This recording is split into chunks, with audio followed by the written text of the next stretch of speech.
My name is Pastor Marcus Zill. I am the Director of Campus Ministry for the LCMS, position I've had for 2 years. Longtime campus pastor at the University of Wyoming, 15, 16 years. I live in Albuquerque, New Mexico. I'm deployed. I work for the Synod, have my office in the Synod office building, but I am deployed and living in the University of New Mexico Student Union. I spend most of my time not in a cubicle, but actually on campus, because the only thing I frankly care about is being with college students. And so it's thrilling to have so many of you here. How many of you how many are college students that are maybe in the room? Okay, so there are a smattering of actual college students.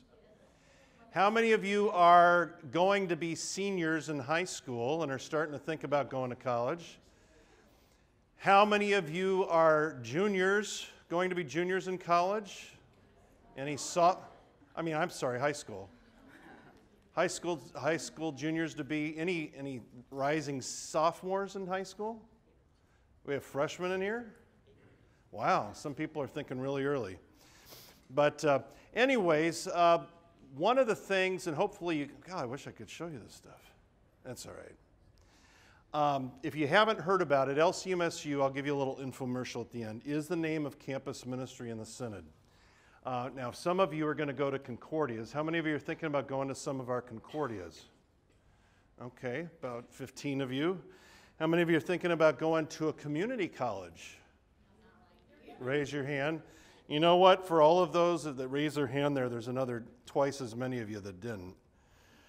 Did you know that over 50% of all college students go to community colleges?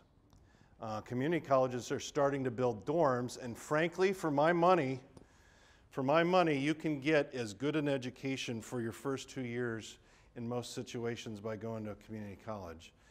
Part of the reason, in case you're interested in this, is because when you get to State U, a lot of times the teachers, the profs, have GAs, grad assistants that are teaching everything. You go to a community college, they don't have to worry about grants and scholarships and raising money for their department. They just get to teach. And so don't feel bad about that. It's a great experience, and they're getting better and better and better. Many community colleges are building dorms. How many of you are thinking about going to good old State U of some sort? Okay, over half of you. How many of you are thinking about not going to college and doing something different? Do we have any people thinking about going into the military? Okay. All right. Well, anyways, what my hope is here today is to do a couple of things. One, I want to scare the snot out of you about even going to college, which isn't hard to do. Secondly, I want to help you, give you some ideas to think about in terms of the choice that you have about going to college. Now, I've been doing talks like this for many, many, many, many years. The first time I've ever done this talk, when I have a son here, I see he's not in here, or is he? Sterling, you in here? Maybe not. My son is going to college at the University of New Mexico this fall, and so I actually am kind of scaring myself with the things that I'm going to say. But let me ask one more question. One more question. Does anybody in here have this is kind of anything you wanted to ask about college, making a decision about going to college, what kind of things you should keep in mind about making those decisions, anything about campus ministry, how to get connected with our campus ministries out there, how do you choose? Does anybody have a burning question that you're like, if I'm going to get a chance, I want to ask this college guy, this campus ministry guy, this one thing? Because if you do, I'd rather know it now so that I can tailor our discussion to it. So if you have a question, nobody does this up front. I want to know what your burning questions are. If you don't have any, no big deal. Does anybody have a burning question? If not, maybe you will by the end. But, all right, so here we go. So, will you survive the academic apocalypse?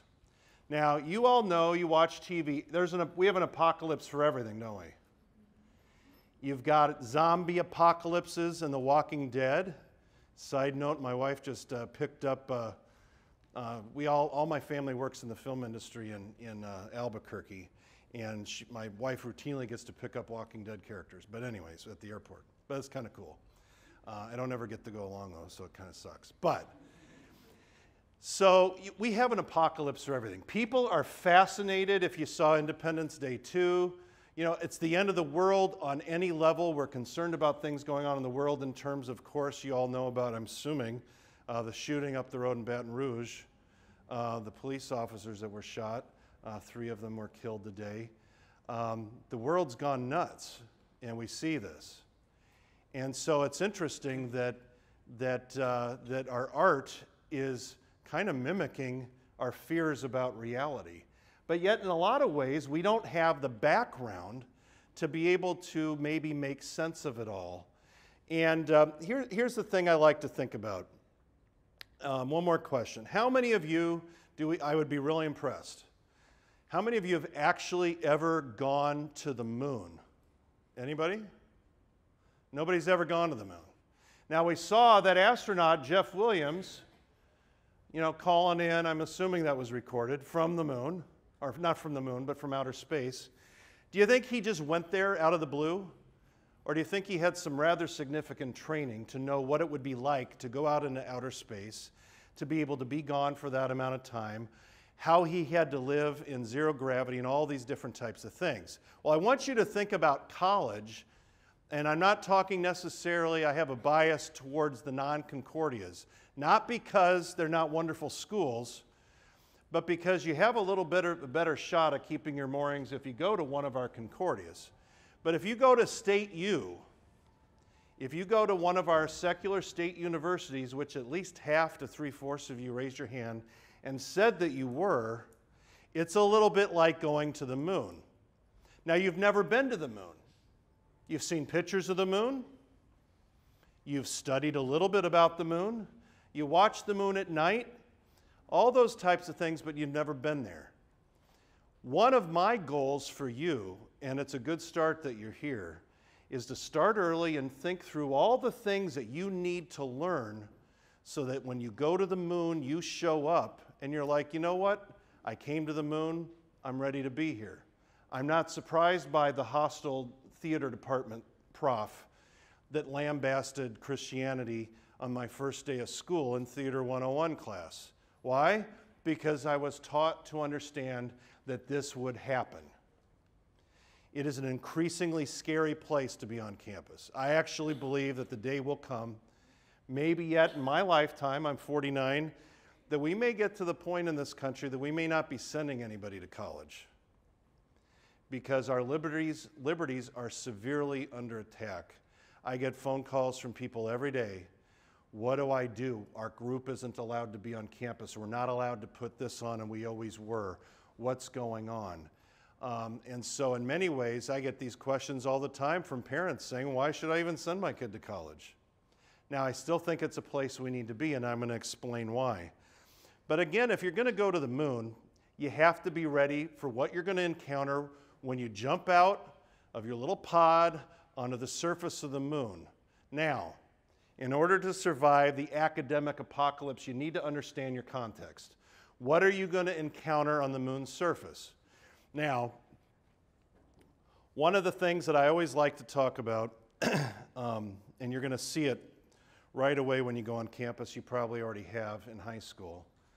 By the way, how many of you go to private schools? How many of you go to public high school? Okay. All right. We live in what is called a pluralistic society. Now, what is pluralism? I know it sounds like a fancy word. It's really rather simple. Anybody know what that means? Pluralism. Think of the word plural. What does plural mean?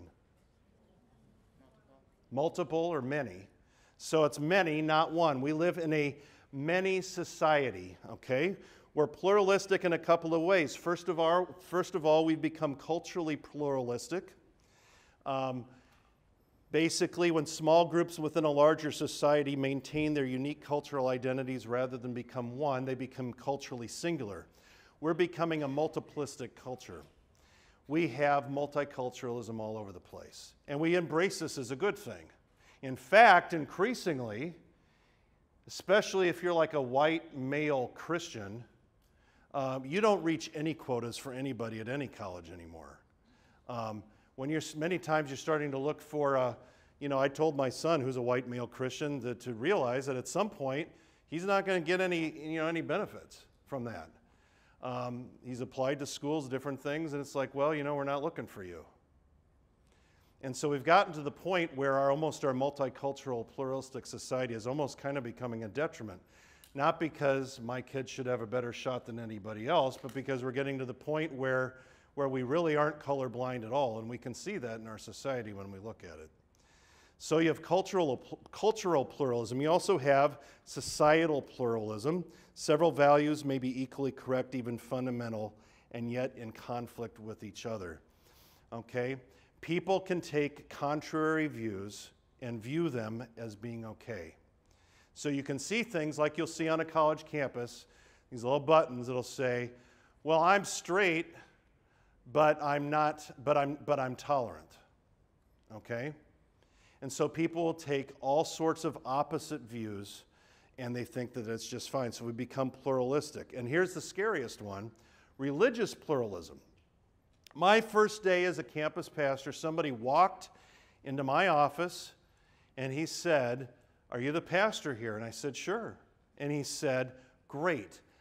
I am here because I want to start my own religion." And I was like, wow, I've never met anybody that wanted to start their own religion. Tell me more. So, well, everybody has a peculiar view about their religious beliefs and why. So I figure if I just take what's peculiar and specific about each one and combine them all together, I can make everybody happy. Now, is that going to work? Absolutely not. Those that are waging war, that go by the name of ISIS, the jihadists, I don't think they're really worried about religious pluralism and how they can combine forces with us. But there is an exclusivity about the gospel. We know the very name of this gathering says it all, in Christ alone. There is only one name under earth by which we might be saved. It truly is in Christ alone. And so when he asked me what made Lutheranism peculiar, that's what I told him. And he said, well, that wouldn't work very well with what I'm trying to do. I'm like, I don't think so. So we live in a pluralistic society. When you step foot on a college campus, you need to realize nobody's going to give you a break. Nobody is going to assume that anything that you have ever learned has any truth value to it at all. I have had several profs who are Christians that are on state secular university campuses tell me that they have routinely heard that the goal of many within the collegiate atmosphere in the academic environment is to basically destroy every basis that you have for anything that you believe so that now they can actually teach you what you really need to know. And so when I say it's a little bit like going to the moon, it really is. Because you're going to show up on campus, and I promise you that every last thing that you have ever believed is going to be challenged. It will be challenged. You come to a gathering like this, 25,000 LCMS youth. Our LCMSU gatherings that we have, which the last two have been the largest ever, we had 450 and 475. Now, there's other reasons for that, but you sit there and you think, well, what's happening? Where is everybody going? Well, we lose a lot of people. I got into campus ministry. I went to seminary. All I wanted to do was be a campus pastor. If they could have said there's another way to be a campus pastor without becoming a pastor first, I would have done it. But then I quickly realized that being a campus pastor was the same thing as being a pastor. It's just that I cared and gave her up about young people and wanted to be there at those moments. And I wanted that 3 a.m. phone call when things are going bad on a college campus. I wanted that. So, anyways, your life is going to be challenged. I just want you to be aware. We also live not only in a pluralistic society, but you can call it a postmodern society. Now, I bet some of you know this word. This has been bantered around for a while. Does anybody know this word, postmodern? What does that mean? Anybody? You all want to go home and go back to your hotel and go to sleep for a while, don't you? Yeah, go ahead.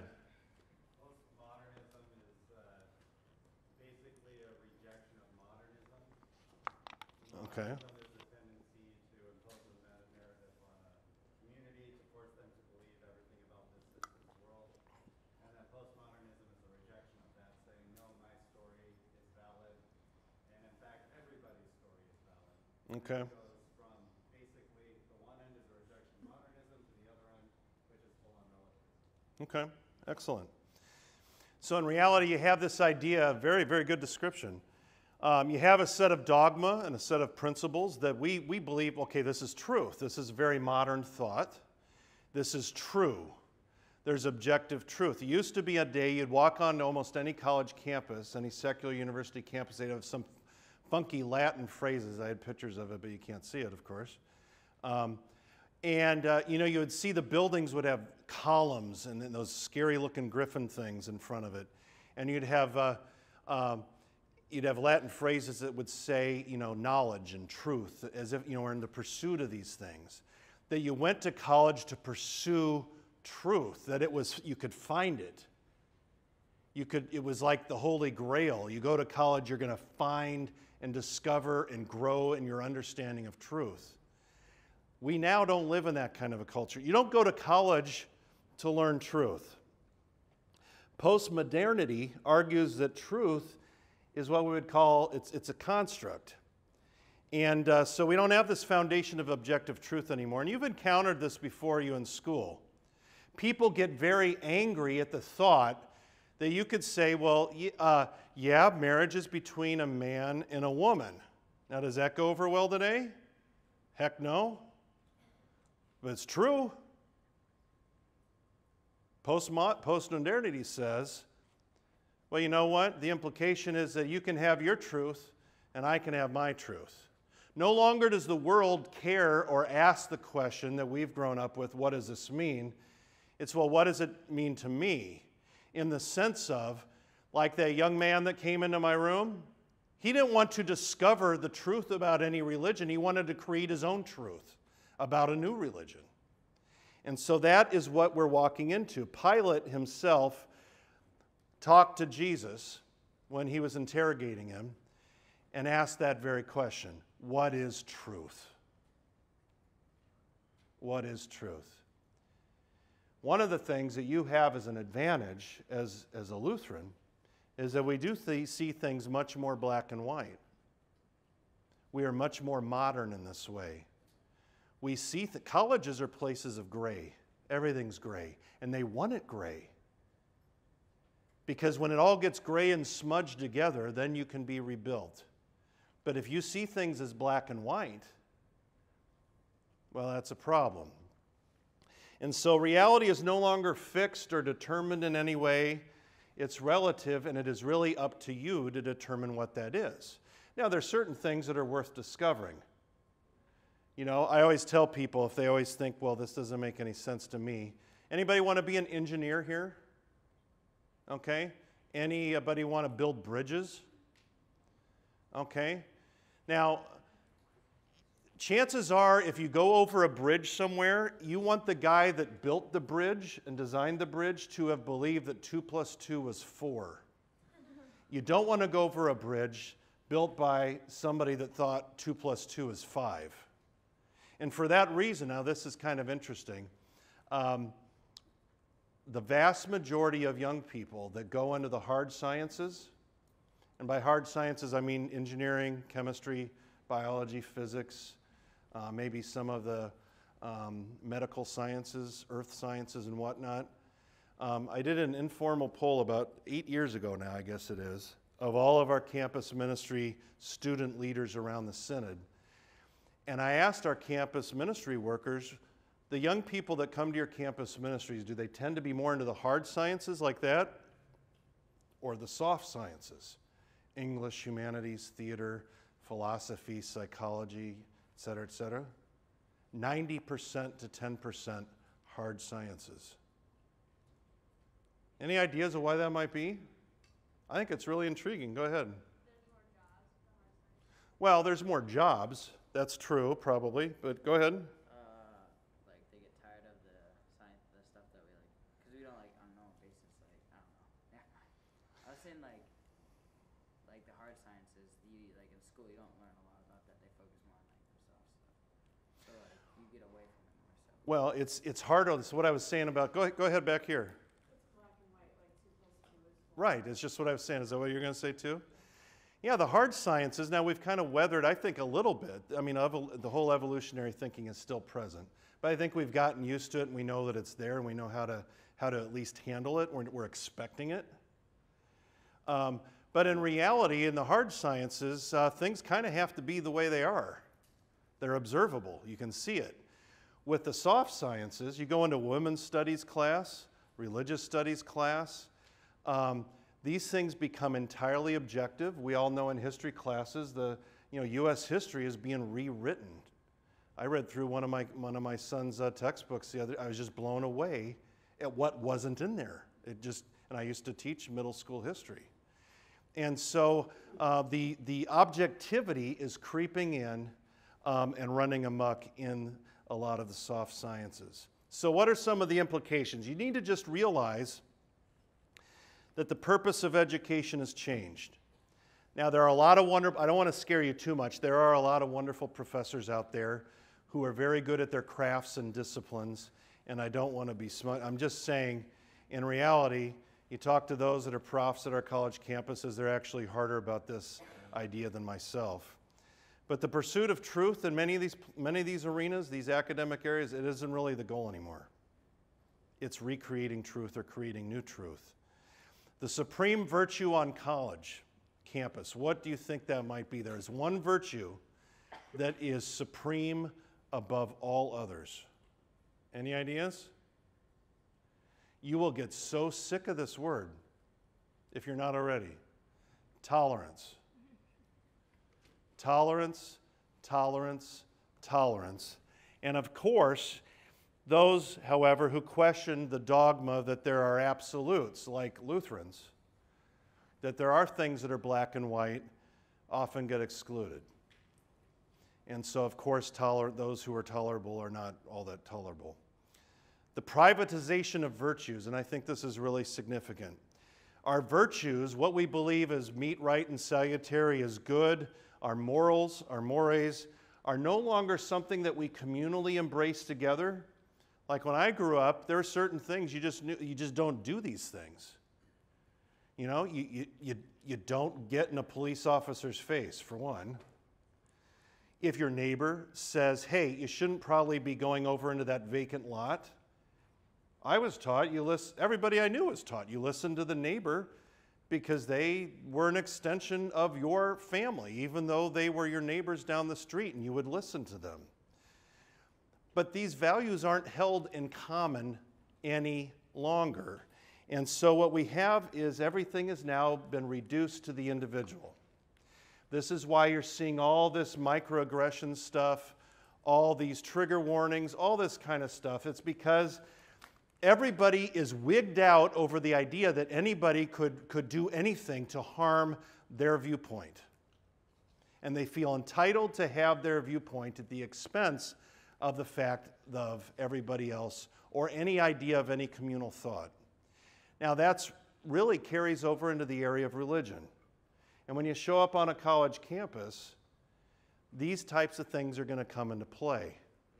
People are going to tell you, well, it doesn't really matter what kind of a church body you grew up in, because you need to learn to think for yourself, assuming that you've never been able to think for yourself.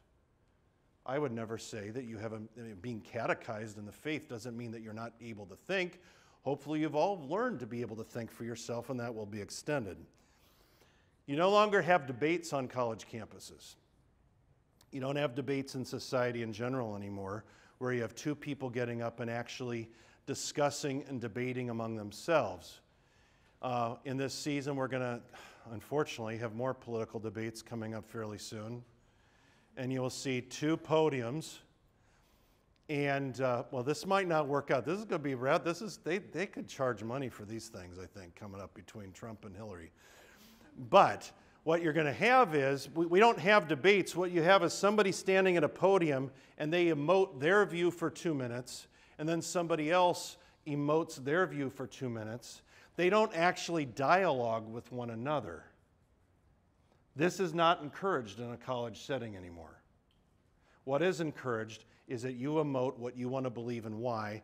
And in reality, whoever wins in a debate is whoever has the strongest feelings. This is what feeds this kind of this zombie apocalypse protest.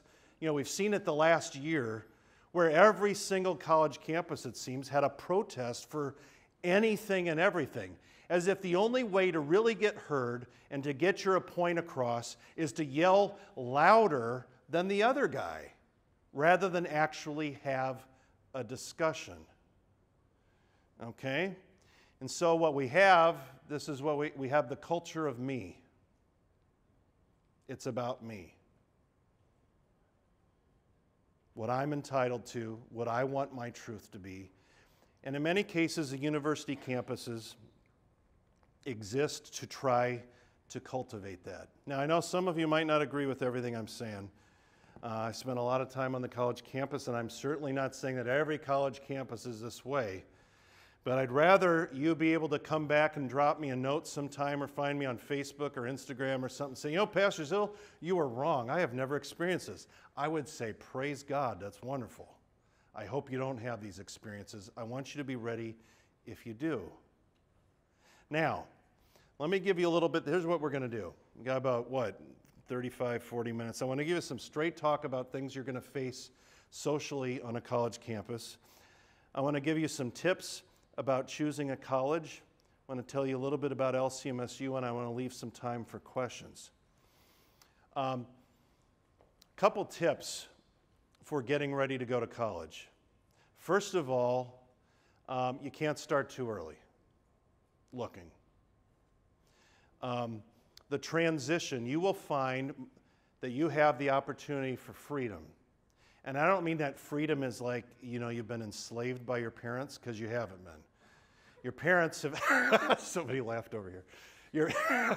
Your parents cared enough to probably help you get here. Your parents took you to church so you could be baptized into Christ. Your parents, in many ways, when you go to college, I bet, and even for those of you that have had a strained relationship with your parents, you will find that your parents are an incredible ally to you in ways that you never previously realized. You might even find that out about, perhaps, a pastor or another church worker that you get to know on campus. I had many college students. The greatest thing that I got to do, I got paid to hang out with college students. It was the greatest gig ever. I miss it terribly. And I loved it because I would often get to hear them say, you know what? I didn't really understand how much I appreciated having a pastor all these years that I could go and talk to, that I could ask my deep questions, my dark questions. And when I would have students come to me and say, can I ask you something that's a little bit, ugh, I'm like, that's music to my ears, because it means that you trust me to be open and honest with you and to give you straight talk about this.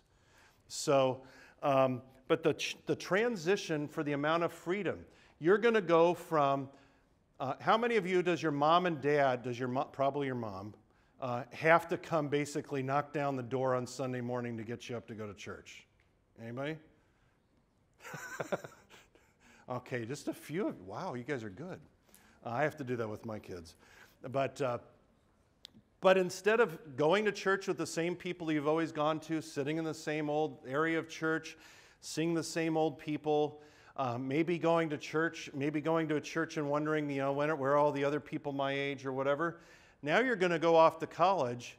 You don't have to go to church. Nobody's maybe until you call mom or mom calls you later in the afternoon isn't going to know. You don't have to go to class. You can skip class. There's great freedom. Now, I'm not suggesting it, and if you start skipping class, you're going to find out about 3 weeks in that doesn't work really well to do that. But you have freedom. Things that you previously have not had to do for yourselves, now all of a sudden you have the freedom. And that is terribly exciting. I want to make sure you understand this. Going to college is exhilarating. This freedom is wonderful. It's a part of growing up.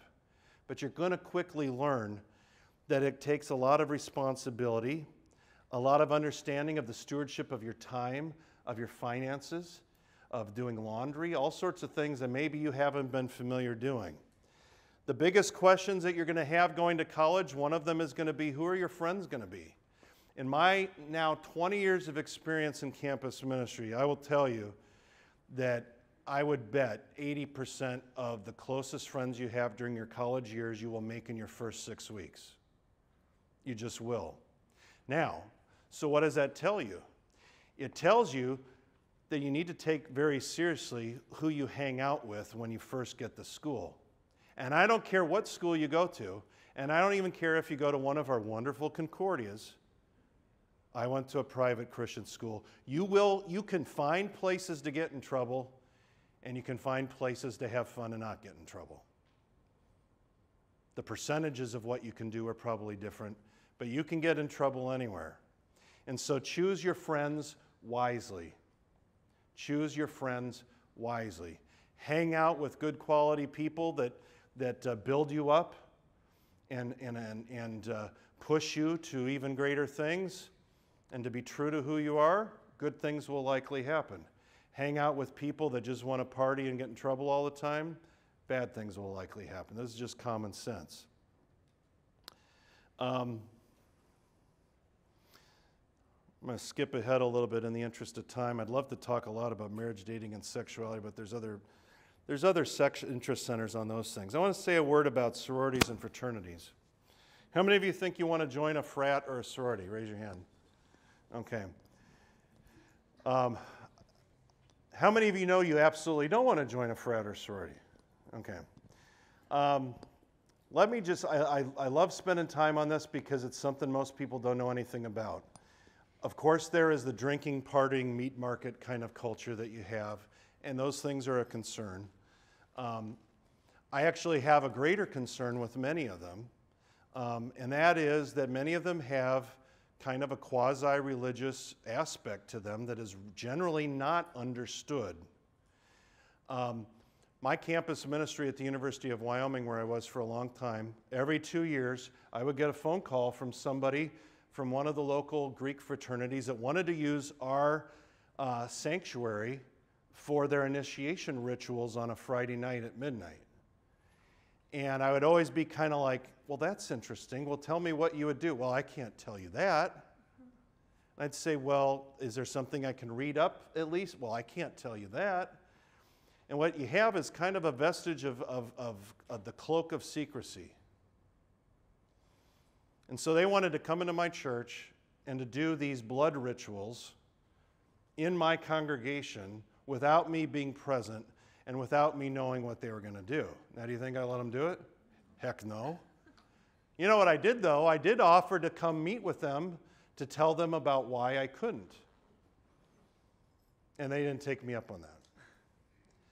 Leviticus 5:4-5 basically says, this is a rough paraphrase, that if anybody takes an oath, in most of these outfits, and there's about 700 of them, and basically the rule of thumb is this: if you have to take an oath to do anything and attach God's name to it, and they will not let you know what you're going to do in advance, really, according to Leviticus 5:4-5, you can't really join any organization without misusing your Lord's name. Because ultimately, what it says is this: if anybody takes an oath to do either good or bad, and only later realizes it, they have sinned against the Lord. Even if it's to do a good thing. If you think about it, you wouldn't buy a car this way. You wouldn't become confirmed in the church. Just think if you showed up and the pastor said, well, you have to come up here and suffer all, even death, rather than fall away from the faith, and then we're going to tell you what we believe and what we're about. Who would do that? Now, I'm all for being dorky and having fun, and college should be a time of great fun. Don't get me wrong. But you don't ever want to take the Lord's name into it and bring it into something that joins, that gives you a mixed confession of who you are. And you also don't want to be in a situation, frankly, where you feel like you have to buy friends. This is especially true, I think, with some sororities. Not all of them. They're all different. And that's what makes it hard. They're so different. But many of the, I'm just going to tell you, and I turn this off because I know it's being recorded. I don't even like saying this. I had a girl come to me and said her sorority, that they were having an initiation ritual that involved the, let's just say, the sensual distribution of honey and nudity. And this was part of their orientation ritual to show their sisterhood. Well, it goes without saying, and she came to me and she said, Pastor, I am scared to death. Will God ever forgive me? I went through this. I had no idea that this was going to happen. I was scared that that these girls were going to ostracize me if I left. I did things I'm not proud of. What do I do? And of course, I ended up walking her through private confession and absolution and everything. But she was scared to death to even tell me. But she was asked to join God's name to something without even knowing what she was getting into. And I say that not to freak you out, but just to say, here's the rule of thumb. And I won't even say don't join a sorority or frat. There are many music sororities, fraternities, business, ag fraternities, different things that are just fine, okay? But here's the thing. Ask them, can I see the ritual that I'm going to be asked to confess? If they say no, just don't have anything to do with them. If they say yes, show your pastor, show your parents, read through it. Find out what they believe. If they're upfront about everything and you can read through it, that's half the battle. But if they won't even let you know what they're about, I wouldn't even go there. I just wouldn't. And as a rule of thumb, and this is a very pragmatic thing, I would say in my experience, and I think most campus pastors would back this up, easily 90% of the students that were Missouri Synod Lutherans that came through my University of Wyoming didn't come to church if they were uber involved in a sorority or frat. Because in essence, you only have so much time. And this is another thing I want to get across. And you can take this to the bank. When you show up your first 6 weeks on campus, I encourage you to join next to nothing.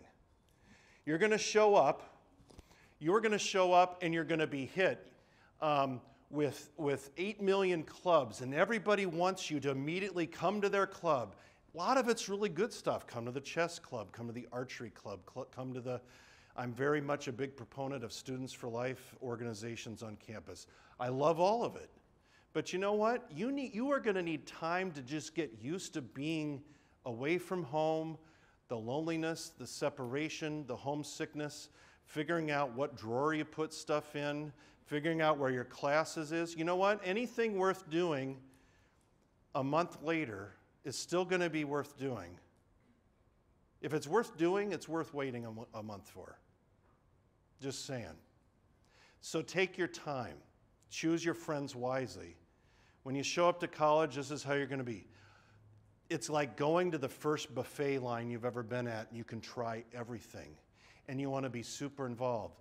I've seen young people burn out right off the bat because they didn't have time to be students. And of course, the thing that I care the most about is this. Frankly, I could care less about what you study. I could care less about well, I do care. I'm overstating it. I do care. But I care most about keeping you in the faith.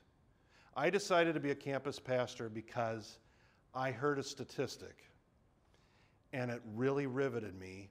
It was a pan-Lutheran survey that 90% of all Lutheran confirmed youth are no longer in the church by the age of 25. 90% of all Lutheran confirmed youth are no longer in the church by the age of 25. This is pan-Lutheran. That means ELCA, Wisconsin Synod, etc. And I just decided that's totally unacceptable. That's what I care about.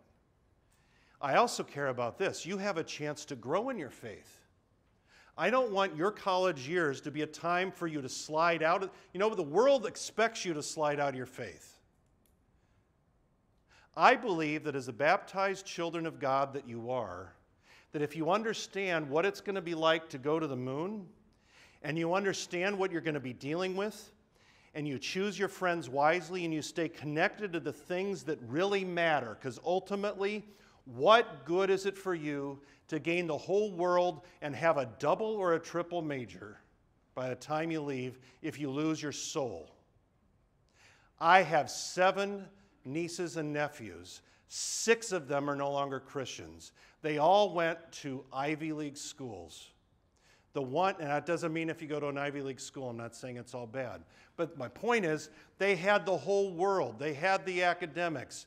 They went off someplace they didn't have a good Lutheran church to even go to. They slipped out of the faith.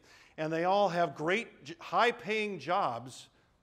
And the one of my nephews and nieces that's still in the faith took a couple years off, didn't know what they were going to do. She ended up deciding to go back to nursing school on a part-time basis for 5 years, stayed close to home, and now she's a rock-solid member of a local Lutheran church. And so my point is this: nothing else matters. It just doesn't. Because when push comes to shove, I'd rather you not go to college and lose your faith. Now, having said that, I do believe there are plenty of opportunities for you to confess your faith at school. Now, I'm going to pause real quick. Any quick questions? Oh, I guess we got a half an hour. You're trapped for another half an hour yet. I don't see anybody sleeping. Any quick questions? Any follow-ups to anything? Anything at all? Yeah. Are there any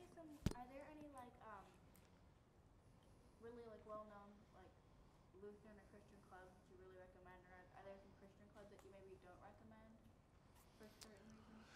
Well, when you go on campus, the question is, are there any well-known Lutheran clubs? Of course, the best Lutheran club is called LCMSU. And you can't see the symbol. Well, I guess you can here. Oh, good backup plan. Obviously, you want to get to college. You want to get connected with LCMSU. And I'm going to tell you a little bit about that at the end. I would say, now there are a whole host. There's InterVarsity, there's Navigators, Crew, all these other types of groups. There's all the non-denominational campus ministries. Obviously, we want you to go to our LCMSU ones. In general, we don't have an LCMSU chapter everywhere. I have found that getting to know a group called the Veritas Forum on campus is wonderful. Veritas meaning truth. They put on academic debates of the intersection between Christianity and the state and the academia. Veritas Forum, fantastic group. Students for Life, I think, is a great. Everybody loves to be active, and for whatever it's worth, I tell people all the time, I have the most incredible hope for our future because of all of you. How many of you have been to a March for Life, like the National March for Life? You gotta go sometime. It's insane to see. I would say if there's 1 million people, 700,000 are under the age of 25. Young people get this issue. LGBTQ issue, it's a little fuzzy. And you know why? Remember the supreme virtue being tolerance? What seems more intolerant than killing a baby or not allowing a baby to come to life? And so our young people on campuses seem to really gravitate towards the life issue. However, I've seen that we struggle when they then apply that thinking of tolerance to the marriage issue. Well, it seems intolerable if these two people love each other. And so they get inconsistent. But the bottom line is Students for Life is a great group. If you go somewhere and you don't know where to go, you know that you're going to find people. They might be a little bit more activists that maybe you like, but they're supporting wonderful things and generally Christians. And it's something that we can be involved with where we can work with them together. In fact, we're actually trying to start campus ministry at the University of New Mexico. And we are working. Now, get this. I'll tell you the story. University of New Mexico has, and I feel bad saying this stuff, but you're going to face it, all right? They have an annual sex week that started off to be an education week, and it ended up becoming, and a lot of campuses do this, so it's not just a New Mexico thing. But they had basically everything from classes on, the typical how to use various prophylactics to, I just don't even want to say all the stuff that they did. It was just amazing. And it was so cantankerous And it just became a cesspool of things, and probably started off as a health thing, and the next thing you know, it's all over the place. So the Students for Life group and some of our Lutheran students at the University of New Mexico said, well, let's put on our own sex week. But let's do it under the guise of talking about biblical manhood and womanhood. And so we basically decided, I'm sorry? Yeah, we're good. We're good. Basically decided that we were going to be completely countercultural, that while everybody's doing all this other craziness, we were going to dare to put something on to say, if you would like to learn what we believe, teach, and confess about the holy estate of marriage and how it's God's plan for you, we would love to have you come to our thing. Now, we haven't done it yet, but I'll tell you what, I bet there will be people that come. There will be people that will come to protest. A third of them will be with us. A third of them will come to protest. And a third of them will be like, well, I don't want to say what side I'm on, but I really want to hear something other than this other crazy stuff. And so this is what I'm saying, is that there are opportunities to confess the truth of what you believe in the academic square.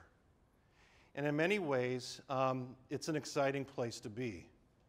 And so I really encourage people to get involved with Students for Life groups on campus for that reason, because many times there are lots of Catholics, lots of evangelicals, but in lots of cases, if you don't have a lot of Lutherans to hang out with, they're a great group of people to hang out with. Any other quick questions? Yeah? So can you help the students that are going to be coming into the academic setting with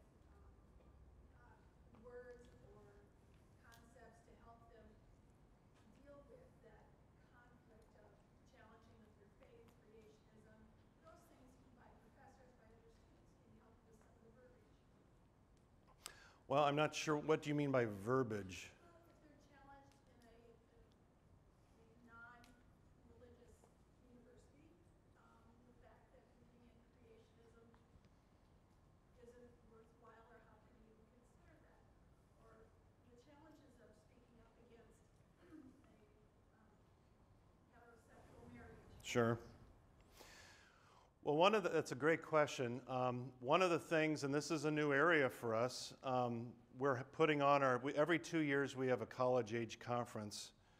The next one that's coming up is on liberty and religious liberty issues in Washington, D.C. in January. And one of the things that we're going to have some people come in from Alliance Defending Freedom to talk about the rights that we actually have to be able to even talk on campus. What's often happening now is that our young people feel shut down. You're already scared, and now you're afraid that somebody might actually do something to you for speaking up for yourself. But I guess the best answer I could get to this is really the reason why I'm even here, and that is the importance of having a good, solid Lutheran church to go to while you're at college. When you start going through the process of picking out colleges, I guess the best advice I could give you is don't choose a college and then go, okay, where am I going to go to church? Don't do that. Figure out, where am I going to go? Where are the best places that I could go to have a wonderful campus ministry, to have a wonderful church, and I know these people and I know what I'm going to receive here. Because what's going to happen is, if you want to, you're not going to be able to survive if you're left by yourself. And just as when you're here, you see 25,000 other people, etc. You all know you all go back home, and then you're going to get more splintered. You're going to be more by yourself. And it really won't it's not so much the idea that you remember how wonderful it was to be here that will matter. What will matter is people that you can talk to and be involved with there. And where I have seen young people grow leaps and bounds is when they have a chance. And this is why I'm a big believer in having campus ministries at our state universities. Because you walk onto campus,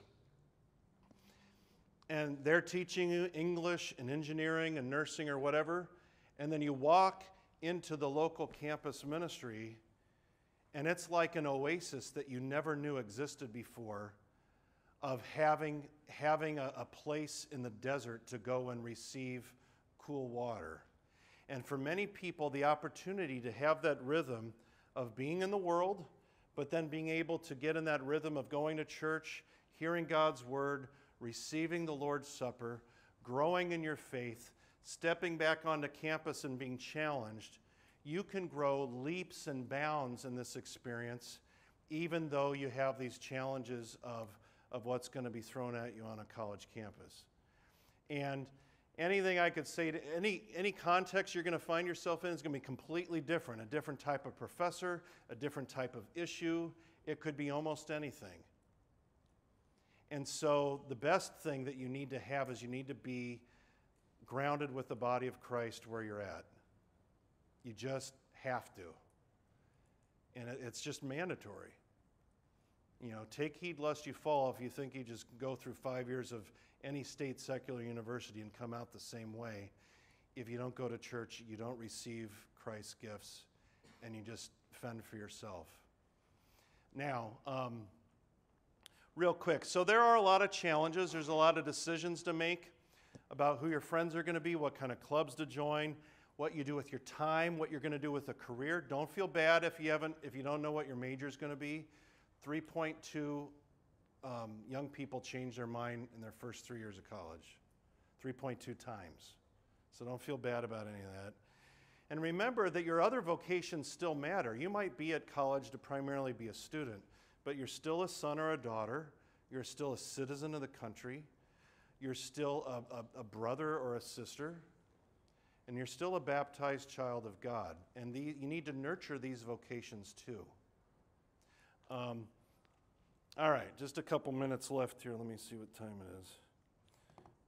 So, I think I've already covered most of this. All right. Let me tell you a little bit about LCMS, about LCMSU. LCMSU is only 2 years old. Synod got out of the campus ministry support business in 2002, unfortunately. About 6 years ago, we redid the structure of the Synod, and several of us in campus ministry went to President Harrison and said, we need to put some things back. 4 years ago, you couldn't have found a link to campus ministry on our Synod's webpage. So that's changed. LCMSU is a fresh coat of paint. You can come by our booth. You can get some cool bracelets. We've got all sorts of, we're out of buttons, sorry. If you know somebody old enough to go to our, that's in college, you want to go to the Liberty Conference, it's going to be fantastic. I would say our conferences are about a third the price of coming to one of these. And we keep it low, and I fight for it because I know college students don't have money. So, but we have 225 chapters of LCMSU, and we intentionally make sure that they are actually intentional. Because if you go to one of these places, I want you to know that if I call them up and say, hey, I'm a college student, could I get a ride to church? That they're going to go, we would love to do that. As opposed to go, well, we don't do that. And so we have 225 right now. We have conferences every 2 years. 2017, we're going to put on some heritage retreats around the country that are going to be live streamed. 2018, we're going to have an international campus ministry conference in Germany. I have had at least 20 countries that have asked to get together with college students from our country at a place where we could all meet, from Africa, South America, Asia, Europe, etc. And so chances are you'll have a chance to go on what will probably amount to a 2-week experience, not only seeing the Luther sites, but going and doing what amounts to a little bit of a summer school experience where you go and tour one of the concentration camps in Germany, talk about ethics, some of these types of things. There's a lot of fantastic things in Germany especially where we can do that. So that's something to look forward to. That's a couple years down the road. One of the most exciting things that I think is what's going to happen probably beginning next summer. Now, I made a big deal about the fact that when you go to the moon, I want you to be prepared to go to the moon. Well, we're no longer going to just wait for you to show up to college and then guys like me try to hunt you down and find you. Or we run around and beg your pastors or LWML ladies or parents or whoever to give us your names. Most of the habits you're going to make that are going to be lasting in college are going to happen in the first 6 weeks. I don't like to wait around for that. because your souls matter. So what we're going to do is start drilling down and putting on things both regionally as well as probably a national summer in June conference that will be fairly cheap called College Bound. And the idea is for this to be a worldview boot camp, if you will, where you get to learn more about these things, get to know one another long before you even show up to college, and we get our campus ministry people to put these things on. And the idea is this, that the earlier you get connected to one another, the earlier that you get connected to our campus ministries and our Concordias, if you go to them, we're going to get them involved too, that the earlier you do that when we arm you to show up to walk out on the moon's surface, rather than waiting a year and a half to find you and make sure that now you're back to normal, you're going to be walking, talking confessors of the faith right off the bat and be ready for your collegiate experience. So that's one of the things, and I've actually said this is our most important deal, to prepare you. I don't want to hear, yeah, you were right, you told me this and I didn't listen. I want to find out that you took advantage of these opportunities and came through college with flying colors and were stronger in your faith because of it when you came out on the other side. And so that, I think, is a really exciting thing. We do have a radio show. I can't show you the graphics. It's a real bummer. It's called the Student Union on KFUO. I interview students all the time, so if anybody in here is a budding ham radio person, likes to podcast or whatever, I'll have you on. You can do it next week, put you on the radio. We're also working with CPH to develop a book that's going to be called The College Companion. It's going to be a devotional age for college students. It's going to have a table of various things. Let's say you get a chance to talk to someone who's a Muslim, or a Jehovah's Witness, or a Mormon, or an atheist, agnostic. We're going to have some various tips and tools for you to consider in this little pocket guide that you can have, not as a substitute for really learning a lot, but just things to kind of keep in mind. So it's going to be a companion for you to have at college. That's going to be out next summer. So there are a lot of things coming down the pike. Also servant events. We're probably going to be having annual trips to the Dominican Republic, God willing, as kind of a way to introduce people to geo-mission opportunities and some of those types of things. Anyways, there's a lot more that I could say, but I hope I've said something remotely interesting.